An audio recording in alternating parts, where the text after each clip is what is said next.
Assunto massa para as provas. Massa mesmo. Não é chatinho não, com coisa de tratamento, estadiamento. Não, não é não. É muito bacana porque a prova gosta de coisas meio que anedóticas das neoplasias pulmonares. A ideia aqui é que a gente tenha uma breve pincelada, um resumão sobre o que é importante no contexto das provas sobre esses tumores. É só coisa legal, cara, só coisa legal. A prova gosta, por exemplo, de perguntar umas coisinhas sobre a classificação histológica. Só bobeira, só bobeira. Lembra como é? A gente pode dividir os tumores de pulmão em dois grandes grupos, né? Os carcinomas de células pequenas, porque eles são meio que um bobo da corte nesse grupo. E os carcinomas não de células pequenas. Por que essa divisão é feita? É que o de células pequenas é meio que bobo da corte, mas é o mais agressivo de todos. A forma de tratar é meio que diferente, a gente pensa em coisas distintas e tal.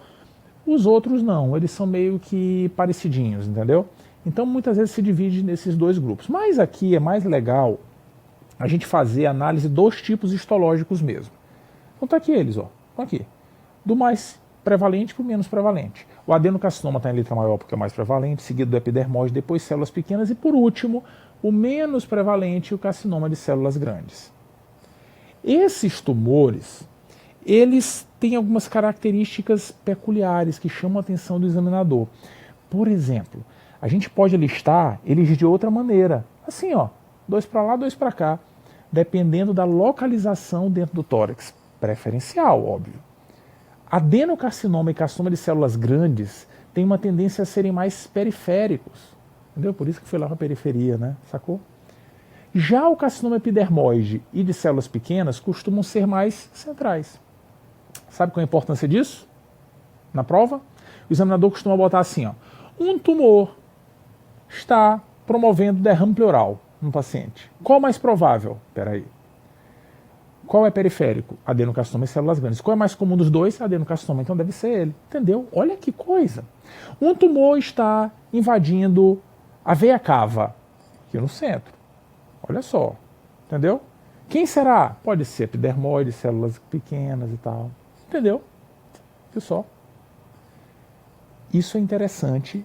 O examinador explora. Na vida real a gente vai ter que biopsiar, né, para definir, mas o examinador gosta dessas perguntinhas assim. Mas tem mais, tem mais, tem mais. O slide dos mais dos tumores de pulmão. Os mais. Por exemplo, células pequenas. O que ele mais que os outros? Ele é o mais agressivo de todos. É o que mais tem relação com o tabagismo e é o tumor que mais se associa às síndromes paraneoplásicas. Aquilo quando o tumor produz uma substância que vai interferir com algum funcionamento orgânico. Por exemplo, síndrome miastênica, carcinoma de células pequenas. E ele faz muito isso porque ele é um tumor neuroendócrino, produz muita substância mesmo, ponto final. Entendeu? E o epidermoide? O que ele mais que os outros? Ele é o que mais cavita. O tumor de pulmão pode cavitar, simular tuberculose às vezes. O adenocarcinoma, por sua vez, é o mais comum. É o que a gente mais observa em pessoas que não fumam. Não é que ele não tenha relação com cigarro. É que a gente costuma ver mais em quem não fuma, entendeu? Então, se a gente pegar todo mundo que tem adenocarcinoma, 80, 85% já fumaram. Nos células pequenas, 98% já fumaram. É bem diferente. Tudo bem? Ele cresce mais lentamente e tal também. E o carcinoma de células grandes, esse tem mais é que se ferrar. Enfim, só para compor, né, a piadinha, não perder a oportunidade. Ele é um diagnóstico de exclusão, cara. Entendeu? Não tem nenhuma característica assim emblemática e tal. Então, sobrou aí, ponto final. Beleza. Esses são os tumores de pulmão. São um problemão. Matam pra caramba. Matam muito. Se a gente for observar a mortalidade dos tumores, o tumor de pulmão é o primeiro colocado e ele mata mais que o segundo, terceiro, quarto e quinto colocado juntos. Mata muito. E mata porque os sintomas são muito tardios na evolução. Boa parte dos pacientes já chegam com efeitos indicando doença avançada. Entendeu? Então, esse é o grande problema dessas neoplasias. Os sintomas não são específicos, né? Não são. A prova nem explora muito sintomas, se bem que não. A prova explora algumas manifestações cardinais dos tumores de pulmão. Assim, clássicas, na verdade, né? Clássicas. Por exemplo, algumas síndromes que acontecem quando ele está crescendo, crescendo, crescendo e promove compressão de alguma estrutura. Efeito direto. Ou então, quando ele promove alguma alteração à distância, síndromes paraneoplásicas. Lembra disso aqui? Isso é muito importante, cai muito na prova, muito, muito, muito. Por exemplo, compressão por efeito direto. O que pode acontecer? A famosa síndrome de Claude Bernard Horner. Lembra dela? O indivíduo tem um tumor, geralmente segmento superior, que comprime o gânglio estrelado, o simpático cervical, e ele perde a inervação simpática de uma hemiface. Resultado, só tem um tônus parasimpático, o indivíduo vai ter miose, enoftalmia, pitose palpebral e deixa de suar daquele lado. Muito legal isso, né? Esse tumor, ele costuma crescer bem no lobo superior. Bem no lobo superior. Exatamente no local do sulco da primeira costela. Tanto que antigamente se achava que era um tumor de osso. Com o tempo se viu que na verdade não era um tumor do pulmão mesmo. Esse tumor é chamado tumor de Pancoast. Cuidado para não confundir o tumor de Pancoast, que pode gerar síndrome de Horner, com a síndrome de Pancoast, que também acontece por um tumor no lobo superior, mas aí comprimindo o plexo braquial, vaso, nervo, né? O paciente tem parestesias no braço, dor no ombro, diminuição da força muscular no braço. Às vezes fica indo para um socorro, dá um analgésico, anti-inflamatório, até que alguém faz uma radiografia e identifica a massa. Faz um exame neurológico adequado, né? Faz o diagnóstico topográfico e define o diagnóstico. Beleza? Esse tumor de Pancoast, que fica no lobo superior, ele pode causar as duas síndromes, às vezes ao mesmo tempo, se quiser. São estruturas próximas, né? Beleza? Tudo bem? Muita atenção com essas situações. A outra é a síndrome de compressão da veia cava. Muitas vezes é uma urgência oncológica, né? Olha só isso aqui. A setinha está mostrando não a massa, está mostrando a veia cava. Esse filetezinho aqui era a veia cava, que era para ter o diâmetro da aorta quase, né? E ela está comprimida completamente, cara, por uma grande massa mediastinal. Síndrome de compressão de veia cava, na maioria das vezes, é causada por tumor, 70% a 80% dos casos. E dos tumores, os que mais causam a síndrome são linfoma e carcinoma de pulmão. Dentre os linfomas, o mais comum é o carcinoma, o linfoma não Hodgkin. E dentre os tumores de pulmão, o mais comum é algum tumor central, né? Quem são os centrais mesmo? Epidermoide e células pequenas. Adivinha dos dois quem é que mais dá essa síndrome? Isso, carcinoma de células pequenas. Sabe por quê? Porque ele cresce muito rápido, ele não pede licença para veia cava. Não pede não, entendeu? Ele vai apertando tudo. O carcinoma epidermoide, ele cresce um pouquinho mais devagar e ele pede licença. Veia cava, chega um pouquinho para lá, chega mais um pouquinho, se ajeita aí que eu vou chegar, entendeu? E aí mais difícil de dar a compressão da veia cava. Lembrar que esses pacientes com compressão da cava, eles têm uma dificuldade de ter o retorno venoso do tronco superior. Então costumam ter edema facial e membros superiores, pletora, né, uma coloração azulada nessa região, podem ter turgência jugular, circulação colateral na superfície anterior do tórax. O quadro chama muita atenção. É uma síndrome edemigênica contra a gravidade, né? Porque o normal do edema é respeitar a gravidade, é descer. Aqui não. O problema é na veia cava, então o líquido fica represado daqui para cima. Beleza? Tudo bem? Muita atenção com as síndromes por efeito compressivo. E com as paraneoplásicas também, né? Mas elas são legais porque assim, as síndromes paraneoplásicas são várias e na imensa maioria das vezes são causadas pelo carcinoma de células pequenas. Síndrome de Cushing, síndrome miastênica de Eton-Lambert, miastenia graves, um monte. Tem duas exceções. A osteoartroplatia hipertrófica, baqueteamento digital, vai. E a hipercalcemia, que não são mais comuns com ele. O baqueteamento é mais comum com adenocarcinoma e a hipercalcemia é uma manifestação comum a todos os carcinomas epidermoides, de pulmão e de outro lugar também. Beleza, a prova gosta disso, gosta muito. O que a prova não costuma perguntar é de exames que a gente vai fazer, né? Na prática, a gente precisa de exame para confirmar o diagnóstico e exame para estadiar. Para confirmar, exame de imagem, biópsia, enfim.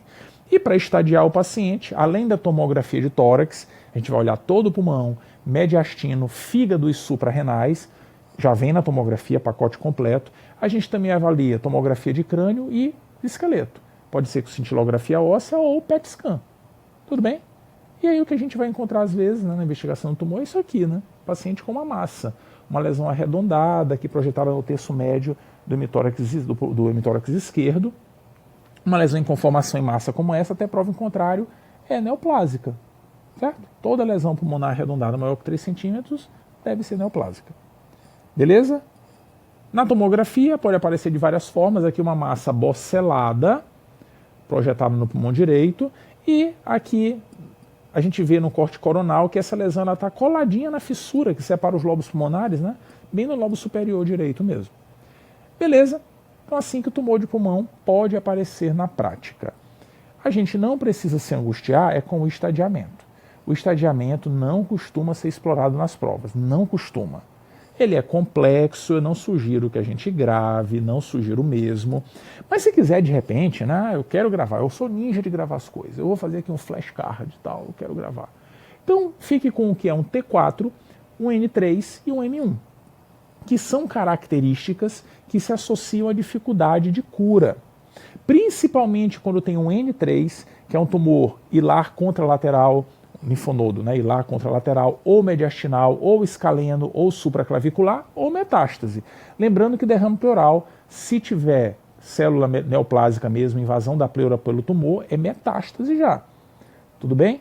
O T4 é discutível, em alguns casos dá para operar, a cirurgia está melhorando cada vez que passa, então em algumas situações dá ou não dá. Tanto que a gente conhece o quadro de a abordagem do tratamento do câncer de pulmão, e a gente vê que alguns T4 são passíveis de cirurgia. O que não dá para operar por enquanto é N3 e M1. Então, se quiser saber alguma coisa, gravar, é essa classificação, N3 e M1, porque isso é definitivo no tratamento. Isso define se vai operar ou se não vai. Tudo bem? O carcinoma de células pequenas, a gente pode estadiar pelo TNM também, mas tradicionalmente a gente estadia de uma outra forma, baseado na capacidade de fazer radioterapia. Porque como ele geralmente já chega avançado, a radioterapia acaba sendo um tratamento importante. Se a área de envolvimento do tumor for menor que um campo da radioterapia, um hemitórax, por exemplo, é um tumor chamado limitado. Tem chance da gente conseguir controlar. Se passar de um campo da radioterapia, ele é não limitado, né? É difuso ou disseminado e tal. Nesse cenário, a proposta de tratamento é tratamento paliativo. Tudo bem? Beleza? A gente viu umas imagens de tumores até meio abobalhados. O ruim é isso aqui, cara. Olha essa coisa. É uma massa, a gente não vê nem onde é que está o mediastino, onde é que está o pulmão, né? Tem um derrame pleural também. Lembrando que o derrame pleural, para a gente dizer que é metástase, tem que mostrar que tem célula neoplásica ali. Tudo bem? Ou biopsiando a pleura ou achando a citologia oncótica positiva no líquido pleural. Beleza? Tudo bem? Isso aqui é um cenário que a gente nunca quer ver na prática, mas infelizmente a gente encontra muito. Pode ser que mude com o tempo, porque em 2015 a gente passou a ter a primeira orientação de fazer rastreamento para neoplasia de pulmão, que antes não se tinha. E o rastreamento é sugerido da seguinte forma, lembra como é? A gente faz tomografia com baixa dose de radiação anual para pessoas que têm um risco importante de ter tumor de pulmão. Depende da idade e do cigarro, que são os dois principais fatores de risco. Então a regra é assim, ó, mais de 55 anos, e aí dá para incluir até paciente com 75 anos, né, 55 ou 75. Com uma carga tabágica maior que 30 maços ano, tomografia anual. Ah, eu parei de fumar. Há quanto tempo? Que para a gente se livrar do cigarro demora um tempinho, né? Demora 15 anos pelo menos. Então se a pessoa parou de fumar menos de 15 anos, também é candidata à tomografia anual. E faz até quando? Até ela ficar 15 anos longe do cigarro. Beleza? Passou de 15 anos, a gente pode parar a conversa. Tudo bem? Beleza. Tudo que a gente quer aqui é identificar um tumor muito cedo, quando ele ainda é um nódulo de pulmão, um nódulo solitário. Nódulo solitário, e não estou falando disso aqui, ó. Isso aqui são vários nódulos pelo pulmão. Toda vez que a gente encontrar um paciente com vários nódulos pelo pulmão, 3 ou mais nódulos, a maior probabilidade é de ser metástase pulmonar. Essa é uma imagem típica de metástase. Vários nódulos, olha só, tem vários periféricos, um pequenininho, dois pequenininhos, tem um nódulo maior, um outro maiorzinho também. Do outro lado, olha só, 1, 2, 3, 4, 5, 6, vários nódulos pulmonares. Geralmente já começam mais a base, metástase. Vários tumores podem fazer isso, precisa ser investigado para definir a etiologia. Beleza? O que a gente quer no rastreamento não é achar isso, o que a gente quer é achar um nódulo solitário. Nódulo solitário é definido como uma lesão arredondada no pulmão, menor que 3 centímetros, porque se tiver mais de 3 é massa, e sem nenhuma complicação parenquimatosa, sabe? Está lá isolado, bonitinho e tal. Quando a gente encontrar um nódulo, a pergunta é maligno ou benigno? Essa é a dúvida. Na maioria das vezes, a lesão é benigna. Esse benigno não é tão bom sempre também não, né? Benigno aqui entra a embolia séptica, a granulomatose de Wegener, né? Entendeu? Benigno aqui significa não ser maligno. Mas na maioria das vezes é benigno bom mesmo, sabe? É cicatriz de alguma coisa e tal. E aí quando a gente precisa fazer essa avaliação, a gente vai ter que analisar vários parâmetros para definir para que lado a gente vai. Não existe um parâmetro muito objetivo. A gente vai botando na balança, sabe? É no feeling em relação ao nódulo. Mas é importante ter uma ideia geral. Por exemplo, quanto maior ele for, pior. Quanto mais se aproximar de 3 centímetros, maior a chance de ser maligno. O tumor que é maligno, ele tem uma característica interessante. Ele não duplica muito lentamente, óbvio, mas ele também não duplica muito rápido. Olha que coisa legal. O tumor maligno, ele costuma duplicar de tamanho entre 1 mês e 1 ano e meio. Se ele duplicar de tamanho em 1 semana, eita, que tumor avassalador. Não é maligno não, cara. Deve ser uma lesão inflamatória. Isso é uma coisa importante. Idade e tabagismo influenciam. Quanto mais fumar, quanto mais idoso, maior a chance de ser um tumor maligno. Agora, de todas as informações que vão aparecer aqui, a mais valiosa é margem da lesão. Um tumor, um nódulo de margem especulada, cara, sugere fortemente lesão maligna. Fortemente. Um outro parâmetro que a gente pode analisar são os padrões de calcificação. Um nódulo, por exemplo, densamente calcificado fala a favor de cicatriz. Um nódulo com uma calcificação bem no centro, né? Calcificação central, sugere cicatriz também.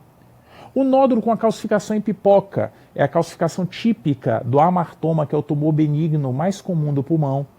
Enquanto ter uma calcificação excêntrica, bem no cantinho do nódulo, sugere lesão maligna. Mas de tudo aqui, o pior é margem especulada. É isso aqui, ó, margem especulada. Olha só, um nódulo cheio de... parece que tem uns pelinhos no nódulo, né? Parece um caroço de cajá, né? Fruta lá do norte e nordeste. Né? Parece, todo cabeludo assim.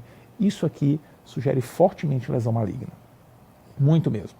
Então, na prática, a gente vai se colocar diante do paciente, botar numa balança e discutir com ele o que fazer.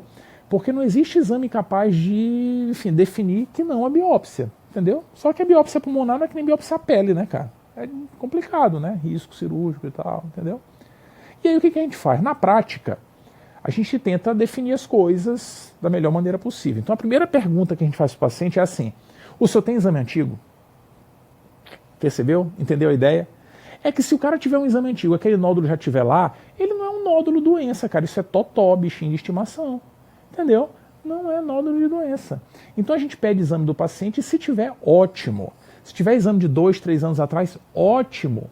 Se o nódulo estiver lá, igualzinho, ponto final, acabou a conversa. Agora, se isso não for possível, aí a gente vai analisar as características e vai definir para que lado a gente pende. E essa decisão nem sempre é simples. Na prova é. O examinador vai deixar muito claro se ele quer que a gente vá para lá ou para cá. Vai deixar muito claro. Na vida real, a gente tem que tomar uma decisão. E se achar que não tem dados suficientes para pensar em lesão maligna, a gente vai acompanhar o nódulo por 2 anos. É o período que ele pode duplicar. Seria 1 ano e meio, né? Mas a gente arredonda para 2, entendeu? Tomografias periódicas, a cada 3 ou 6 meses, dependendo do tamanho da lesão. Ah, Fabrício, a gente faz isso para qualquer nódulo? Qualquer um? Na verdade é assim, a gente começa a fazer acompanhamento para nódulos que tenham tamanho maior ou igual a 7 milímetros. Até 6 milímetros a gente deixa de lado, entendeu? Maior ou igual a 7, a gente dá valor e pode precisar acompanhar. Agora, se a gente estiver pensando em lesão maligna, porque tem vários indícios sugestivos, a proposta é cirurgia. Tira o nódulo logo. A cirurgia hoje é menos agressiva, a gente consegue ter menos complicações. É diferente de antigamente, que a gente tinha um preconceito muito grande em operar rápido. Aqui não. Pensou que pode ser maligno, o ideal é operar. Isso é discutido com o paciente. Quando houver alguma limitação para a cirurgia, o paciente tem insuficiência cardíaca, insuficiência renal, é idoso e tal, a gente pode tentar com um exame a mais, sabe, facilitar um pouco a dúvida, tirar a dúvida. Que exame é esse? Exame com contraste. A gente pode ver se o nódulo realça com contraste, tanto com tomografia quanto com PET, entendeu? Tomografia com contraste quanto com PET tomografia. Qual é a ideia? Um tumor que seja benigno, ele não vai captar, ainda mais se for uma cicatriz, ele não vai captar o contraste. Então, se a gente fizer o exame e vier negativo, isso afasta o tumor maligno? Não. Mas a gente fica mais tranquilo em acompanhar aquele paciente que tinha limitação para cirurgia. A gente acompanha o nódulo, cresceu, opera. Entendeu? Se esses exames forem positivos, ou seja, se a lesão captar muito contraste, isso quer dizer que é maligno? Não. Mas a gente vai ficar mais angustiado em querer operar. Entendeu? Então é um método que pode ajudar a gente a esperar um pouquinho ou definir logo pela cirurgia. Pode ajudar, mas ele não é definitivo. O definitivo mesmo é o procedimento cirúrgico. Beleza? Essa decisão, no dia a dia, ela é mais difícil.